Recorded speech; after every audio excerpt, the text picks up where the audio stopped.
Up next, Lieutenant Governor Garlin Gilchrist joins the Authentically Detroit Candidate Series to share his vision for Michigan as residents prepare to select a new governor next year. But keep it locked because Authentically Detroit will start after these messages. Detroit 1 Million is a journalism project started by Sam Robinson that centers a generation of Michiganders growing up in a state without a city with 1 million people.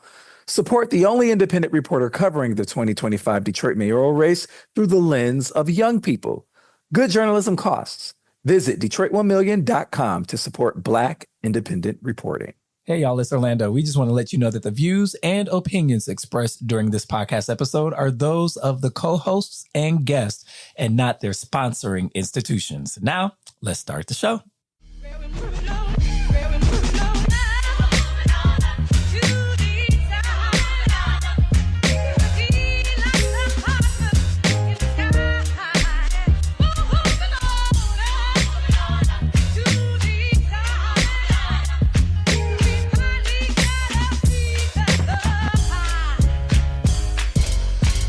Hello, Detroit and the world. Welcome to another episode of Authentically Detroit, broadcasting live from Detroit's East Side at the Stoudemire side of the East Side Community Network headquarters. I'm Orlando Bailey. And I'm Donna Givens-Davidson. Thank you for listening in and supporting our efforts to build a platform of authentic voices for real people in the city of Detroit. We want you to like, rate, and subscribe to our podcast on all platforms.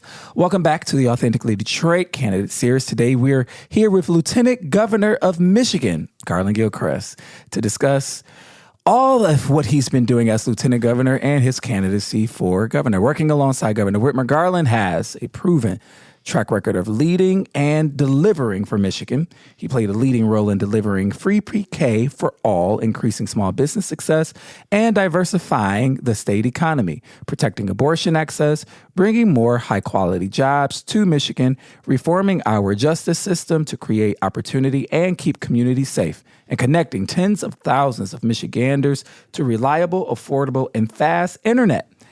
Garlin is committed to building a Michigan where every person can reach their full potential. Now Garlin is running for governor to build on the progress of the Whitmer-Gilchrist administration by bringing bold new ideas to help Michiganders thrive.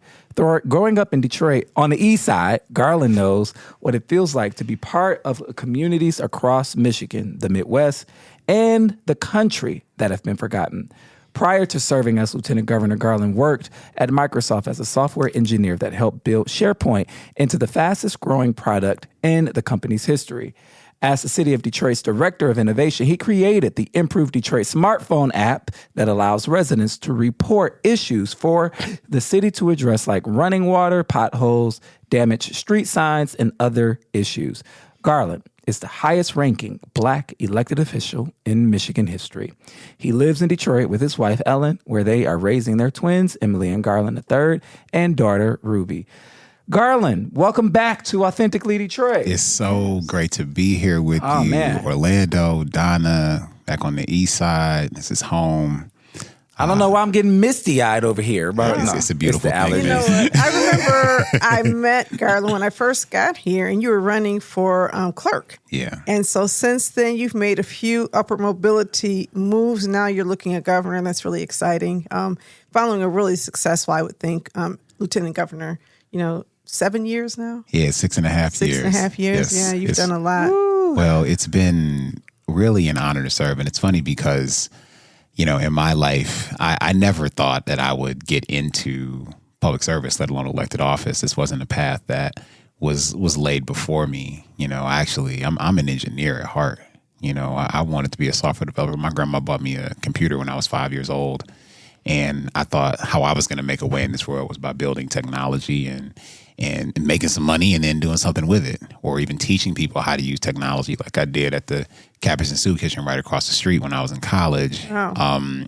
Set up the computer lab there and taught a computer learning and coaching class there in the summer of 2001. And I didn't know, though, that this was going to be a path, but, the Lord puts things in front of you and, you answer that call when some crazy people come to you and say, you know what, you should try to be a public servant. I'm glad you called them crazy. You knew that they were crazy. But, to some extent, you have to re-engineer, right, what's happening in our social system. I see what you did there. Yeah, right, because there's so much brokenness, and I just keep thinking that we can't just just, dibble around the edges. We really have to really think about reshaping and redoing things. Well, I think you're right. I mean, so engineers, what do? We solve problems. We take systems and make them work for people. And so a lot of times people ask me, like, why is an engineer in public office? And that's why, because we have so many systems that have either, not done all that they can or all that they could, or that have failed people. And I think when you have a problem, you get an engineer to fix it and say that we can make this system position people for success, position them for opportunity, prosperity, et cetera. And so my job is to listen to people, find out what's going on, and either find or build a solution with them. Awesome. Donna, how you doing? I'm good. Yeah? I'm good, yes. Grandson home? Grandson is home today. Yeah, from where? Well, he was in the hospital. My grandson, Camille had another baby, Garlin. See, I didn't know that and part. He was in a hurry to enter this world. Of course, I got just you. say. I got you. They kept him for a few days just to make sure he's fine, and he's doing great. I love it. And so he's home, but it's been pins and needles. My husband, Kevin, spent so much time supporting Camille and David and Maverick. And so yesterday we got to celebrate him on Father's Day. Yeah, all 4 of his children came over for dinner, and he was in daddy heaven, I'm telling you. And I was really, really honored to support him because of everything he's done for us. God bless y'all. Congratulations. It's just one of these times of the year I think about just really wanting to celebrate fathers, but especially Black fathers. There's something about that Black dad that sometimes gets overlooked in our society. But so many of you guys are just doing amazing things. Happy belated Father's Day. It's right. Thank Happy you. belated Thank Father's you. Day to you. Setting examples, and really, we don't always give you your credit. And so I felt really good about honoring my husband and other men who are just doing the work That's in a world fantastic. that does not always even acknowledge what you do. I hope that all the fathers got the socks and the pajamas and the ties and all the mugs that their hearts can handle. Hey, look, I like Father's this Day. tie I got on Father's Day. And It's a nice tie. look, though, You should my- see Kevin's briefcase. Okay, that's You got a briefcase? Look at that. Oh, So see, I love it. my oldest daughter, though, she really melts me. She actually made a family portrait. She painted a family portrait. Oh, wow. Yeah, and it was really, it don't take much, man. How was your day yesterday? My day was fantastic. Yeah? Man. My wife's happy. My kids are healthy. That's all a father wants. Yeah. So it was great. All right, let's get into it. My first question, because I don't think the listeners need an introduction of who you are. You've been on our podcast multiple times. We typically interview you often in Mackinac when we're up there. But I want to ask you this question. Was losing the city clerk race the best thing that could have happened to your political career? I mean, I cried like a baby. We all After did that, man. back then. I want you to know. We were stumping for, I was a citizen. Yeah. We were stumping hard for you back then. I appreciate that. And, so, I mean, it's like with anything in life, when you decide and put your heart into something. And we built this amazing team of volunteers who were just doing just all this hard work. I knocked on 17,000 doors across the city of Detroit personally, myself, and then the team knocked on 14,000 additional ones.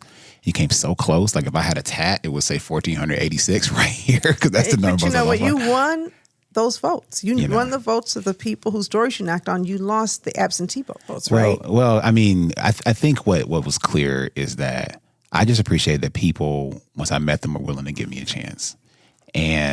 And so I cried, though, because I felt like I failed the team. I felt like I failed my wife. I told her, baby, I'm sorry. Like I did all this work. You were like holding down our children and all this stuff while I was doing this. And I didn't get across the finish line. But a number of amazing things happened during that process. First and foremost, I learned a lot about myself, a lot about people, a lot about how to build teams and how to lead. I learned that voters, if you talk to them and they feel like you are genuine and feel like you are earnest and feel like you are doing this for the right reason, they will give you a chance. And that was what happened with me. And then I also, when I started, I was a long shot.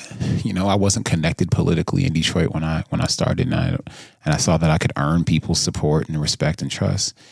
And that opened the door to a lot of new relationships. And one of those relationships was like how I met Governor Whitmer. Like I met Governor Whitmer at the Labor Day parade in 2017. Wow. When so I'm there. She was running for governor. She had announced for governor in January of that year. But she's coming to Detroit. She wasn't from Detroit. Right. So she's asking the people from the UAW, like, who are these Gilchrist signs for? Like, who is that?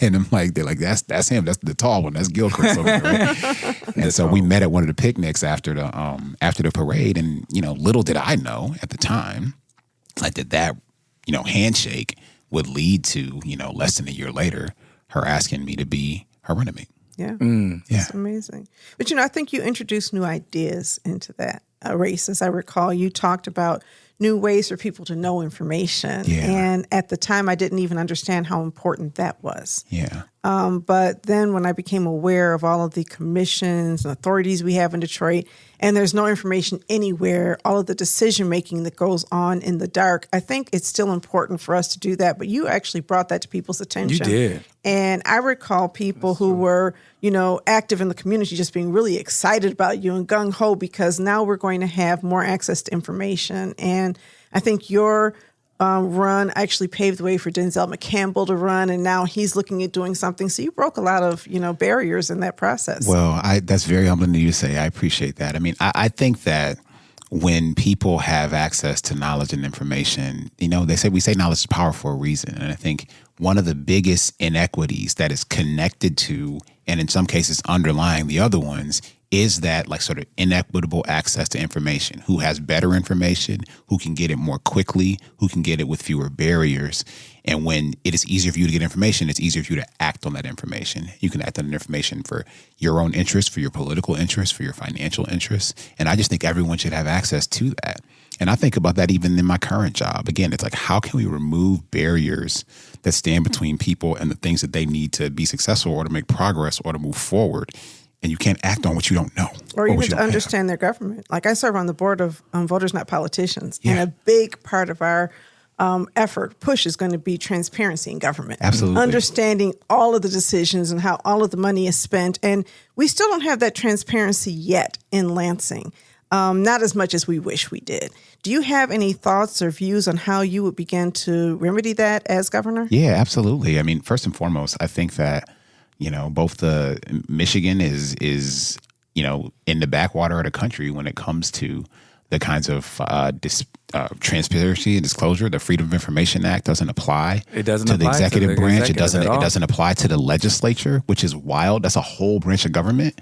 And so we should be able to bring these two branches of government fully into an era where you comply with FOIA laws the same way that our state departments and agencies have to.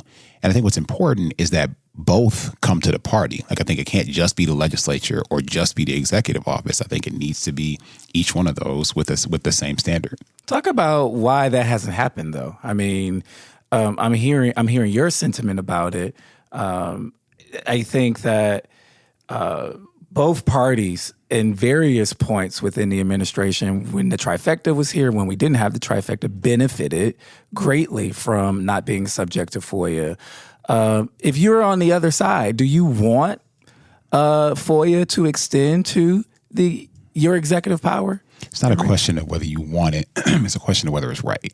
And I think, I think that you have seen before. There's been a lot of sort of eagerness to find a reason for this not to work, or to find a reason for this legislative compromise to not come to fruition. And I think that's unfortunate. So you've had legislators, you've had people like, Jeremy Moss and Ed McBroom in the Senate, like they've introduced this time after time after time after time. It's time to get this right. And so I think that certainly, as Lieutenant Governor, sort of me and Governor Whitmer, like we have published sunshine reports, published block calendars, published our financial disclosures before the ballot measure required. We've been doing that since 2019, so being transparent about that. But everybody should be ready to follow suit. Yeah. Let me ask you this question. You being elected as Lieutenant Governor was historical for the state of Michigan, but especially for those of us here in the city of Detroit, your home. And everybody sat and watched you get sworn in that first time and had all of the feels. Facebook was lit up. And I think we often celebrate those who have been first. Number one, how does it feel to be first, right? And even beyond the ceremonial, the ceremonial celebration around being the first. Talk about what you've been able to do by being the first. Yeah. So, I mean, first and foremost, yes, I'm the first Black person to ultimately hold this office. But if we think about, Black folks who have competed for this office, I think about Congresswoman Brenda Lawrence. I think about former Representative and County Commissioner Teola Hunter, these Black women who really sort of opened up space for someone like me to even be able to be considered seriously for a role like this. I think about people like Richard Austin, who was the Secretary of State in Michigan for a long time, but he was the highest ranking Black elected executive in Michigan until I was elected. He was the highest ranking Black person to sign a bill into law until I signed a bill into law in 2019. And so I think about the fact that they created space for me is important. So, but I'm first at this level. And the way I carry that is it is my responsibility to open the window. You know what I'm saying? To have people be able to see what this is like so that it is not foreign when people want to either pursue this or to go higher, that they can do so knowing that we understand this level because we saw it and we experienced it alongside, me as lieutenant governor. I was being, try to be generous with my experience, being transparent and open about the things that were hard, the things that were accessible and achievable, the things that has inspired awe and wonder. I don't take for granted some of the cool stuff I get to do. You know what I mean? Like on Friday, I was at Camp Grayling in northern Michigan, one of our Michigan National Guard bases. And I got a chance to do this ceremony that happens every year called Pass in Review, which basically means that as the acting commander-in-chief of the Michigan National Guard, I have to inspect our guardsmen. Wow. And so it's literally we go and I ride this Humvee around this field where all the guard troops are, and then they march past, and I'm like, yeah, y'all look great. Yeah, this is great. We're strong. And at a time right now, right, when what's happening with the federalization of the National Guard in California, I had a chance to go and pay respect to these people who have other jobs, but also then commit to this service and show them that they are there to protect and defend constitutional rights, not to trample upon them. And I got a chance to go say thank you to them for that and do so in this capacity. It's really tremendous. And so to be able to do that as lieutenant governor is one thing, but then to do that as a Black man who is lieutenant governor adds a whole nother dimension to it. Wow. And so it's been really powerful to have experiences like that. And so there's versions of that are related to our guard service, related to the legislative process and how I get to operate in it, related to the fact that because I have certain experiences, it's been able to make things possible that were not possible. Beyond only being the only Black person who held this job, there's never been a software developer in my job. There's never been a software developer. I'm the only person with my background who's in state elected office in the country. Wow. Wrote code, shipped code, started and sold 2 technology businesses. And we're real technologists. You know what I'm saying? It ain't Governor Snyder was an accountant who ran a technology company. I wrote the code to make the tech that made the money. You know what I'm saying? So it's that gives me a different perspective and a different view on the fact that we can build solutions to solve problems. So that's how you get something like Clean Slate, the automatic criminal record expungement program that I was told was impossible to implement. Because how are you going to connect 81 different county jail systems that don't talk to each other to one another to get a clear picture of what a person's record is and if they have offenses that are eligible for expungement, and therefore remove that barrier of having to hire a lawyer and wait time and pay all this money for them not to get their justice that's standing between them and them getting an apartment or a house or a job or being reunited with their kids. But because of my experience, wow, I was able to implement that program. It lit up on April 12, 2023. 1 million offenses got cleared that day. 330,000 people now are fully able to participate in civic and economic life. So when I talk about being first, it's about being able to do things that haven't been done before, that people didn't think was possible. But because I have a different perspective, I think different things are possible. I think more is possible. And that's why we got to continue to think big and be creative. I think that is amazing. And until you mentioned that, I did not know that, first of all, you wrote this. I didn't understand what you wrote. It's amazing that you did that. I'm hoping that as you campaign, you let people know about things like that, because a lot of times it feels as though the battle for any type of real criminal justice reform is uphill and nothing is possible. And that's a small step, but it's a significant small step in helping to make people whole. 330,000. That's no small number. And it's growing every day. And can I tell you something about that, Donna? Like, that was bipartisan legislation. We passed that. That was enacted in 2021. Yeah. It lit up in 2023. That was after a 2-year implementation period. The law was signed at Cadillac Place in 2021. Wow. And so, again, and thinking about and feeling like these things aren't possible, like that's something that I did with Republicans. And so we have an opportunity to find consensus to make progress with people. And that's my whole job, is to solve problems, right? It's not to find the excuses, it's to find the solution. And, it feels like it's an uphill battle right now, because rather than consensus, it feels like everybody's become so fragmented and angry at everybody else that we're blaming people, and we stereotype people. These are the bad people. These are the good people. And the good people are like a really small group. Most people right now, it's like people just like me. How do you go about helping to mend some of what's broken so that people can begin seeing that they have common ground? Well, it starts with presence. Look, Michigan is a really big state. Physically, it's the largest state east of the Mississippi River. Okay, you could drive for 19 hours and still be in the state of Michigan. Okay, you got the mid, and then you still got the you go across the bridge and turn left. I didn't know that. Michigan is huge. Wow. Okay, we have 83 counties in the state of Michigan. I've been to all 83 counties 3 or more times. I've put in more work on the road in these last 6.5 years than anybody in the last 50.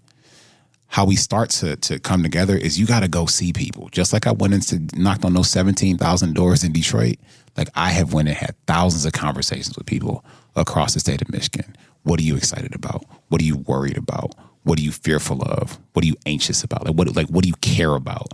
And so across the state of Michigan, when I hear about issues of housing, healthcare, the future of the economy and my place in it, education outcomes, mental health services, how the jail system has failed me. Like I hear about that in every single corner of Michigan. Thank you for saying housing first.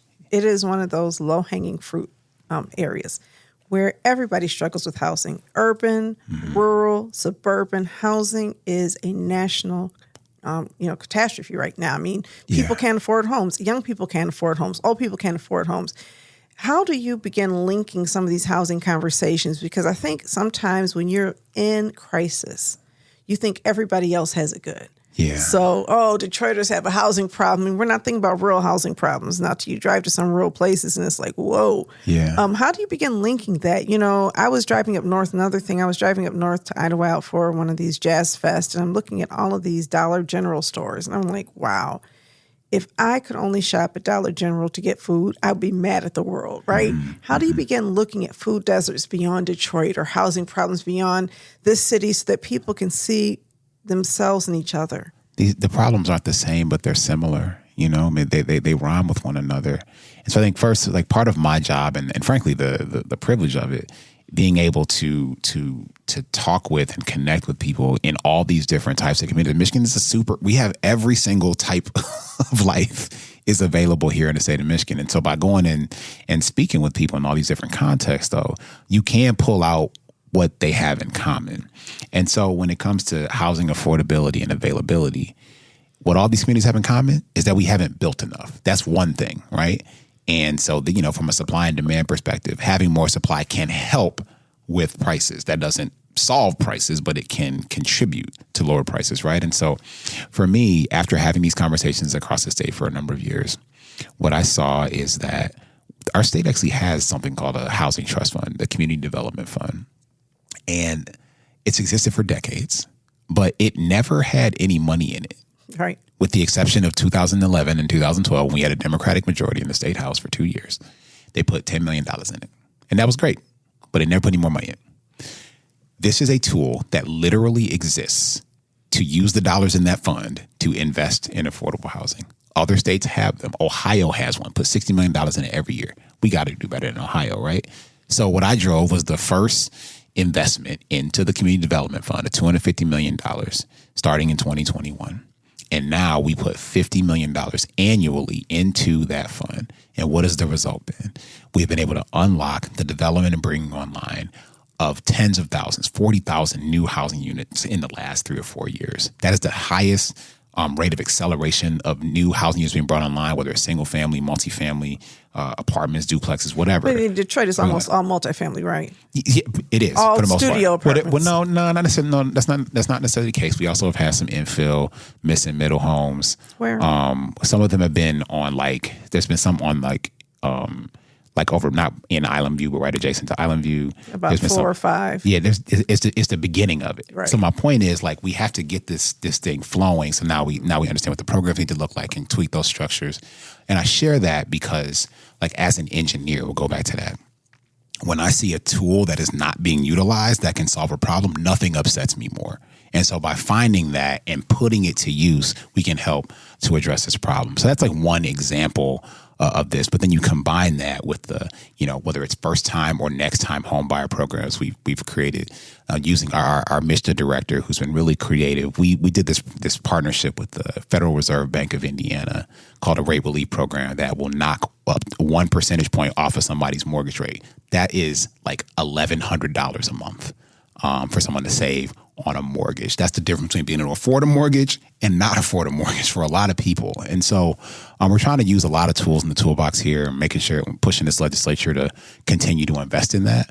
But those are solutions that work, whether you're trying to build, again, single family, multifamily, workforce housing, all these different contexts for different communities. You've been to 83 counties connecting with folks, and you said that's the answer to figuring out how to drive policy and meet and bring people together around a common need. But you are in a political climate right now that is ridiculously polarized. In fact, the Whitmer-Gilchrist administration has governed through such tremendous polarization, unlike anything that I've ever seen in my lifetime. How does your traveling and connecting and talking to people in all 83 counties translate into policy, specifically policy that has to get done through the legislature?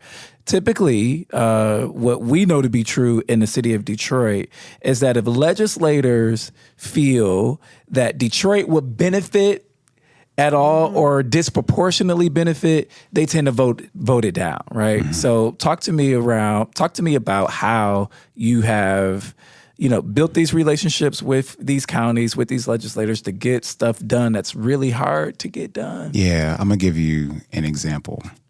So one of the unfortunately pressing issues in our country and in our state has been the mortality rate disparity between Black women and white women. And so some would think that, okay, if this is something that is targeted toward Black women, therefore it only matters in the parts of the state where Black folks mostly live: Detroit, Flint, Saginaw, Benton Harbor, Grand Rapids, Battle Creek, whatever, right? Well, Dr. Mona Hanna, the woman who uncovered the Flint water crisis, she approached me in 2020 and said that she had worked with some researchers and had a solution that could help, she believed, address this mortality rate disparity with mothers and with their children. And it was really simple but really profound. We should give the mothers money. Shocking. So she's like, the program is called RX Kids, prescribing kids money. Okay. That there would be a lump sum of dollars available for the mother during her pregnancy. And then for every month after the child was born until their first birthday, she get $500 a month. Okay. Now, this program, they wanted to roll out in Flint. I helped champion the legislation to first make that the state's $15 million investment in it, co-chaired the national effort to get philanthropy involved to support this program. And we launched it in Flint as the first and largest guaranteed income program in the country. The outcomes are off the charts as far as healthy baby weights, moms still up on their follow-up appointments, kids, all that, the financial stability, paying off debt, all that stuff is important. That was the foundation. Now, on a bipartisan basis, we have expanded the RX Kids program to places across Michigan: Kalamazoo, Clare, Michigan, and Mid-Michigan. And what I'm really proud of, working with a Republican state senator named John DeMoose, we have expanded it to the 5 counties in the eastern side of the UP. We launched that on Valentine's Day of this year. this is a program that, was maybe understood or at least perceived as only benefiting these Black mothers for their maternal mortality rate disparities. But instead, we're seeing this is an anti-poverty program that positions young people to be healthy, positions mothers to be successful. Will it come to Detroit?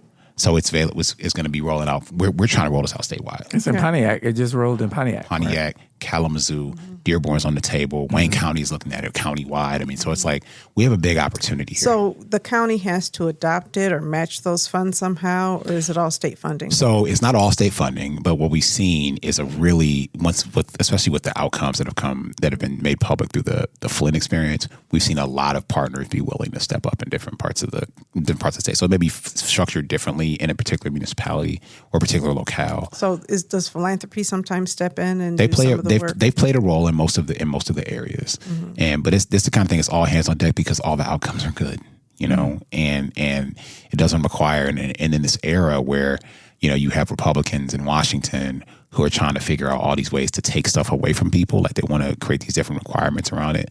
This is showing that when you give a mother these resources, she determines the best thing to do, and I don't have to put strings on it. Because you want to live and you want your baby to live. Like, there's no better incentive than that. And so it's been something that's been wildly successful. And we were able to do that on a bipartisan basis. So I just share that because for me, this is about, again, if I come and see you where you at and come and talk to you and listen to you, that this is what's important to me, that we can find a solution. And I believe that then I can build a team to make it happen. You're listening to Lieutenant Governor Garlin Gilchrist. We're going to be right back. I want to ask you about the state of the Democratic Party and why folks are leaving. More after the break.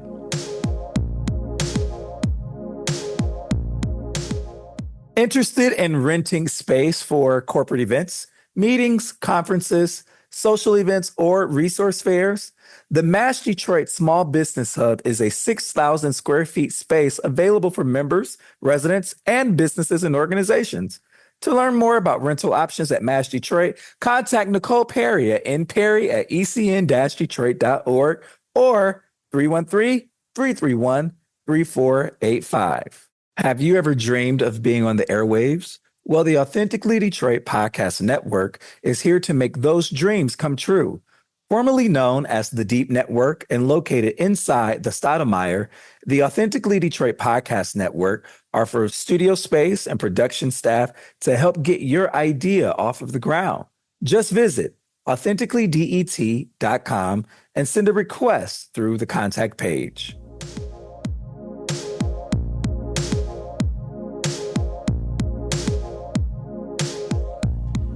All right, welcome back to Authentically Detroit. We are here live with Lieutenant Governor Garlin Gilchrist. He's finally in the studio, and we're not at the Grand Hotel on Mackinac Island.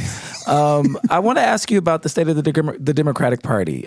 We are seeing notable departures from the Democratic Party, Corinne Jean-Pierre being one of them.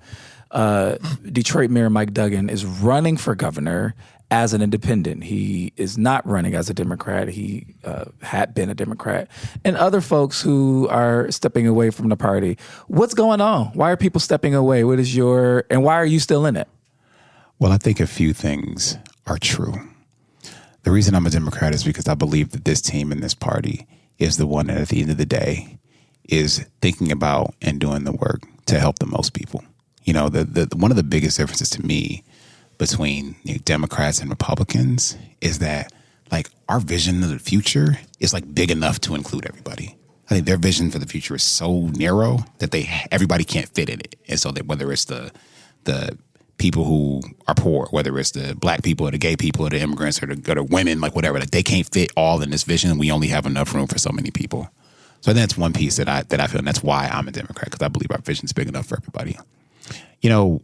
Why people make their individual decisions is one thing. But what I will say is that just when thinking about, let's say, the last election in 2024, I think that people were, wanted the party to match their energy in terms of their frustration with the status quo. If stuff wasn't working or wasn't working well enough or wasn't working fast enough, I don't know if they felt Democrats in mass or at large were pissed off enough about that. And thought that it was urgent enough, that it had a sense of urgency to kind of fix and deal with that. For me, as a problem solver, when I see problems, I want to fix them. And again, like I talked about, a tool not being utilized makes me upset. A problem being unsolved makes me upset too. So I get that, and want to show that, I can be the kind of leader, and we can be the kind of party that is results driven and results oriented and values driven. That's like we can get things done, but we also can meet that energy. I mean, it's kind of like, my baby girl's going to be 6 on Juneteenth. And when she is like on 10, I can't meet her at a 3, right? Like that doesn't de-escalate the situation. And I think people might have felt that way. Like they felt like maybe we're trying to, tell them that stuff was okay. But it's like, nah, like it's really not okay for me. And I need you to feel that. And so when people have been frustrated, when they feel like their problems aren't being solved or they're not being solved fast enough, it opens them up to being lied to. And then I think that's what happened with Trump. I think he told them a story that wasn't real or wasn't true, but it felt better than somebody trying to tell him it wasn't that bad. Well, I think there's that. But I think also in the Democratic Party, there is a lack of shared vision. We saw, what is his name? I may get his name wrong. David Hogg stepped down from a vice chair or something like that of the DNC because of a conflicting vision. I think that there are generational divides within the party, and the party has to decide moving forward who it's going to be. And you've seen that happen with other political parties, right? You saw that the Republican Party just decided to be crazy following the Tea Party and then MAGA. But the Democratic Party feels like there's just so much diversity. And so you get Sinema out of the way, or Cinnamon, whatever her name is. I'm just joking. You get her out of the way, and you have people stepping into that space. Have people stepping into that space. We had a person in the state house last year who literally tried to brought the recess, stuff to a halt because, she just wanted to change. And the party does not have a mechanism to really act with a shared will at all times around issues that a lot of people consider themselves Democrats want to see. Yeah. There's healing that's necessary. And I want to know what you think we can do to re-engineer that so that the party is more successful and more able to act on a single, set of ideals. Yeah, I hear that. I mean, I think there is certainly breadth of perspective, and I actually think that's a good thing. I wouldn't want to be in there with a bunch of people who thought everything had to be one way, the same way all the time. That's boring, and I don't think it's also as effective because problems look different in different communities. We need a lot of different approaches. But I also think that we have to realize that how are coalitions built? I don't think coalitions are really necessarily built on policy alignment. Coalitions are built on trust.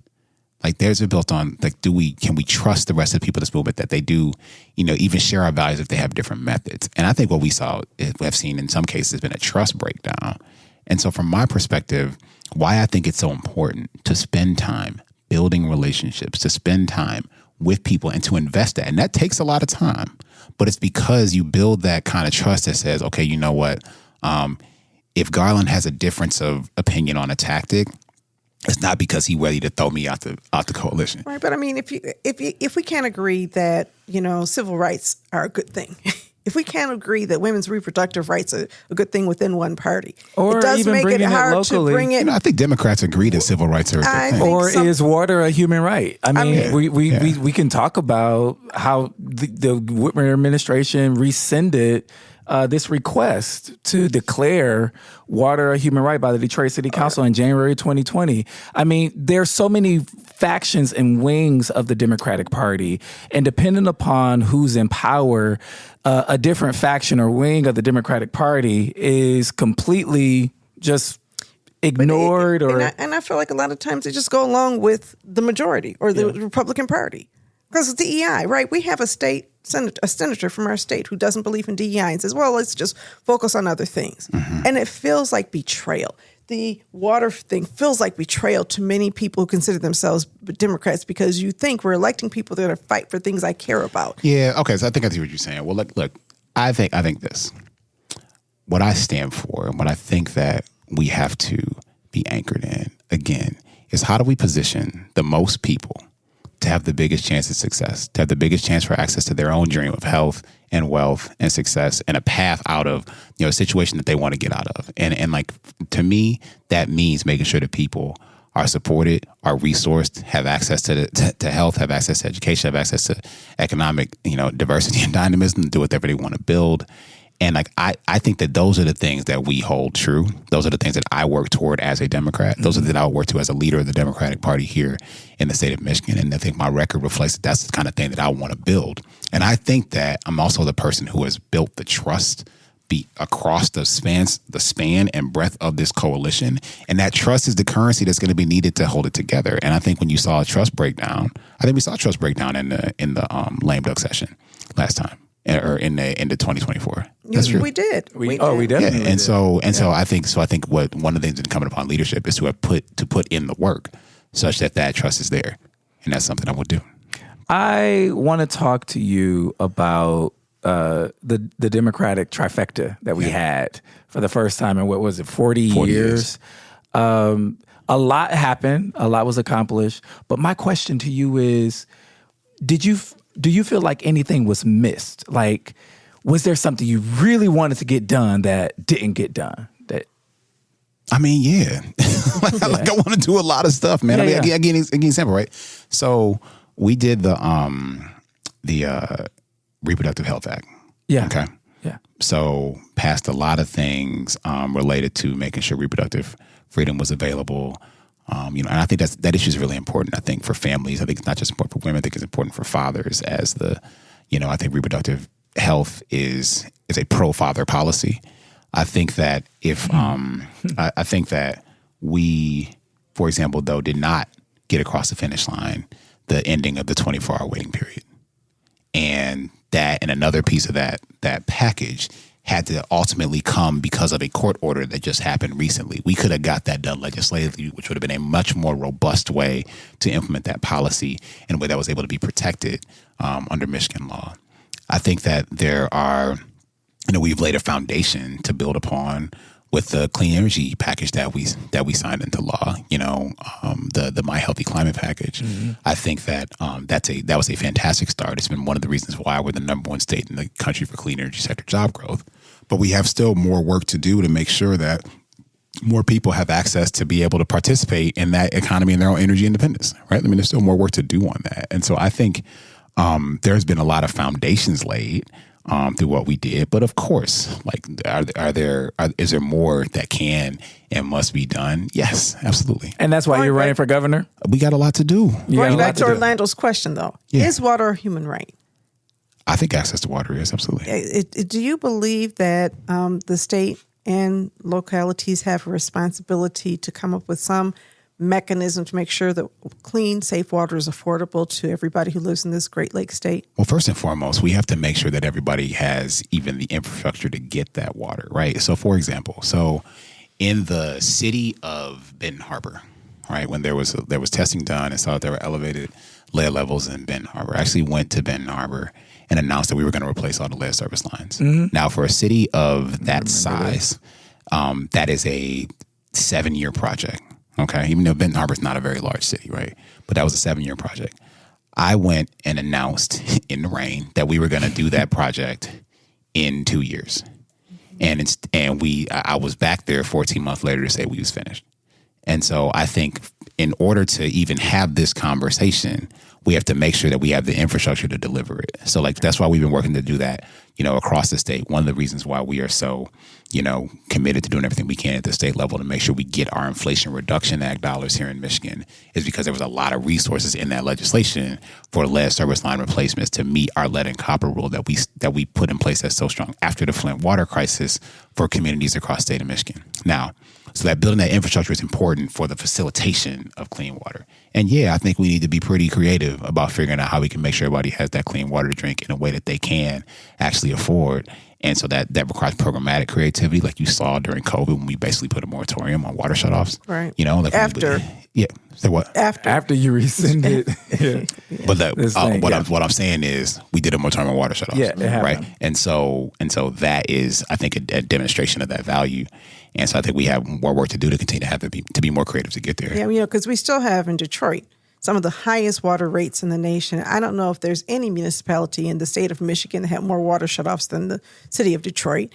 I think that, and the thing about water shutoffs that gets really interesting too is that once the water is shut off, you can't just shut it back on. And a lot of times you need sometimes $20,000-$30,000 worth of investments to reconnect water service to homes to water service. And so it's not a temporary service disruption. Sometimes it is a permanent service disruption that really impacts quality of life. And it feels as though there's been hesitance at the state level because of a Bolt decision some time ago that said you can't charge different rates for different people. Nobody's tested that decision and been sued because we're trying these differential rates. But it feels as though there has been, let's just go along with what's been done. I mean, our sewage rates are really high.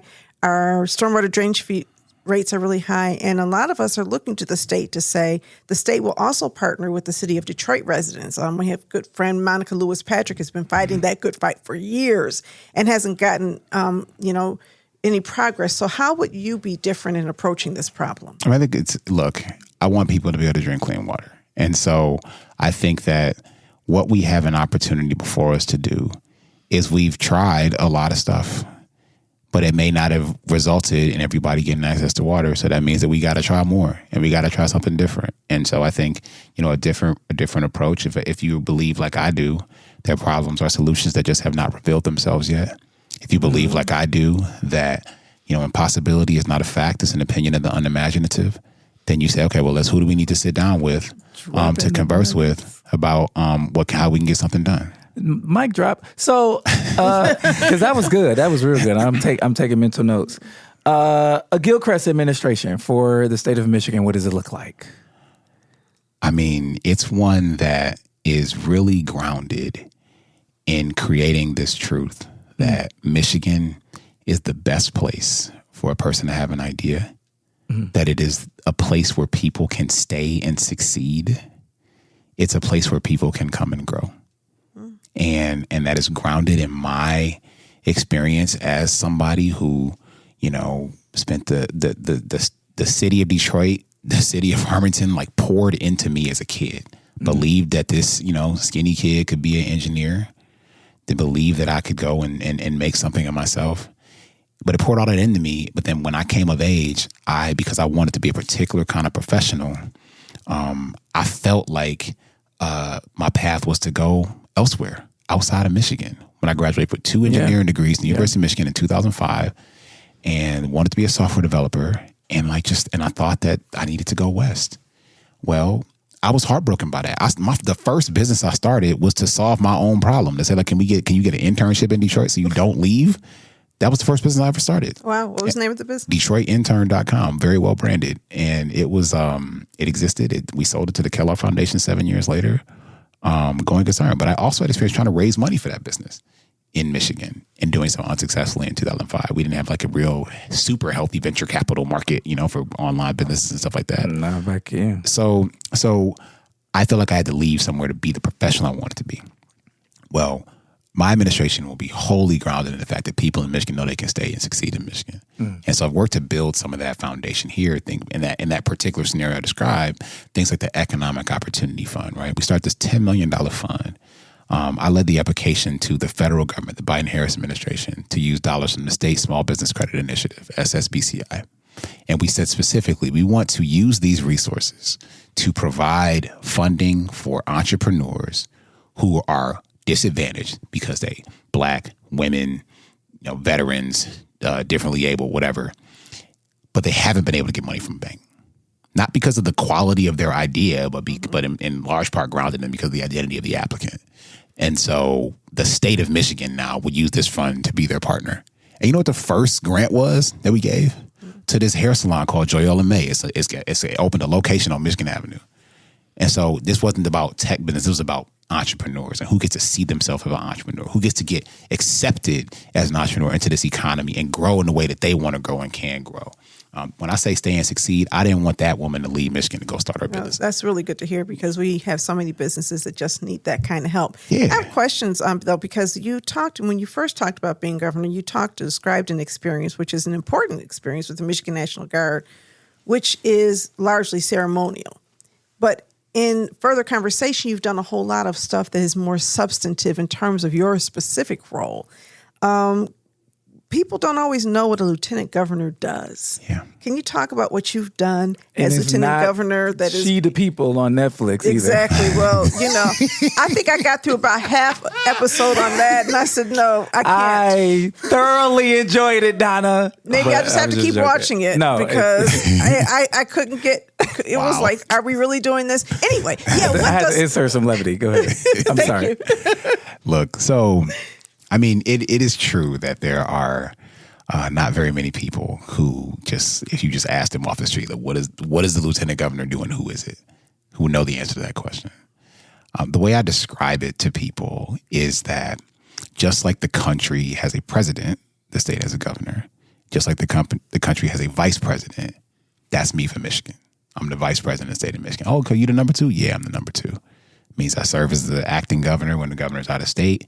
It means that so I'm the first in line of succession. Should heaven forbid something happen, but the governor's incapacitated, and it means that I am the only person who serves in 2 branches of government in the state of Michigan. Right. I'm the president of the state senate, and so like wholly in both branches, which means that for people, what does that mean? It means basically I tell everybody in the Senate when they can talk and when they can't, and that when the state Senate, which has 38 members in it, when they vote on something and it gets tied exactly at 19 to 19, I cast a tie-breaking vote. Or as one of my mentors who was in office when I came into office, what he said was, when I vote, I win, which I just love that energy. So that is the job according to the Constitution of the state of Michigan. Now, beyond that, the role of lieutenant governor is defined by the relationship between the lieutenant governor and the governor. Like in terms of what do we want to accomplish as a team, and then therefore what do I want to or am asked to focus on. And so because of that relationship with me and Governor Whitmer, because of the confidence that she has shown in me, she is, maybe unlike previous lieutenant governors, asked me to lead on a bunch of stuff that matters. Housing, healthcare, particularly disparities, criminal justice reform, juvenile justice reform, the future of our economy, enabling more technology businesses to come here and thrive, expanding mental health services across the state of Michigan. Like, she's asked me to do a lot of important things, and I'm proud to have been able to lead on them. A lot of people thought you might come to Detroit and run as mayor. Oh yeah, this is the money question right here. This is the money question right here, because people thought, were like, oh, he's going to come back home and run as mayor, and you didn't. What was your thinking about running for governor as opposed to running for mayor of the And once city? you answer it here, you won't have to answer it anywhere else. That's because hilarious. Everybody's going to hear it. So, I have learned and seen and gained a tremendous amount from my experience across the state of Michigan.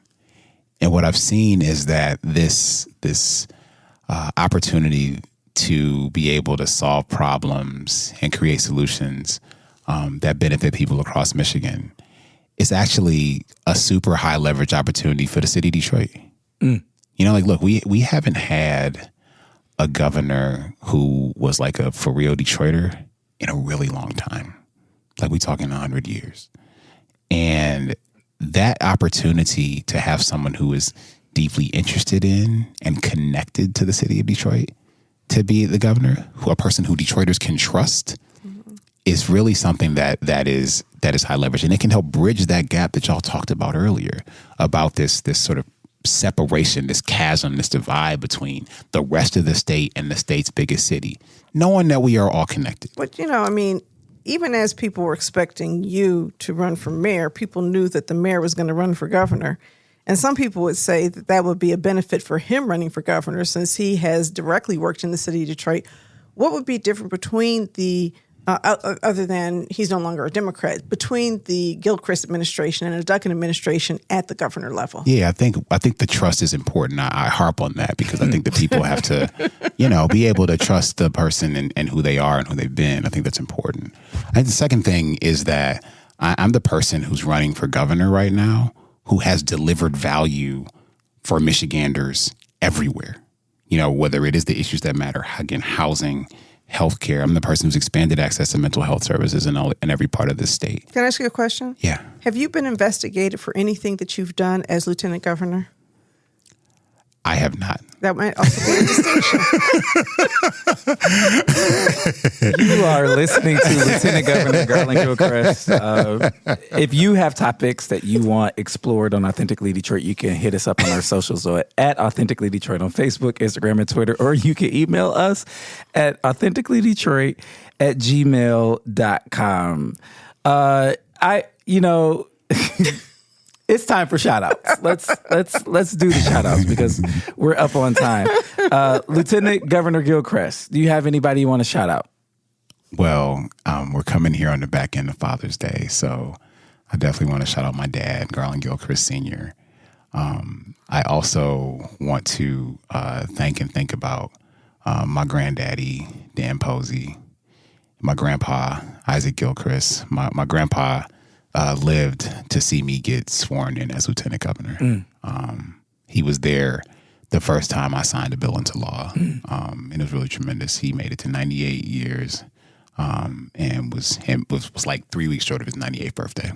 And so I've been thinking about them a lot this weekend. But just look, there are people across the state of Michigan, man, who refuse to accept that there are things they can't accomplish.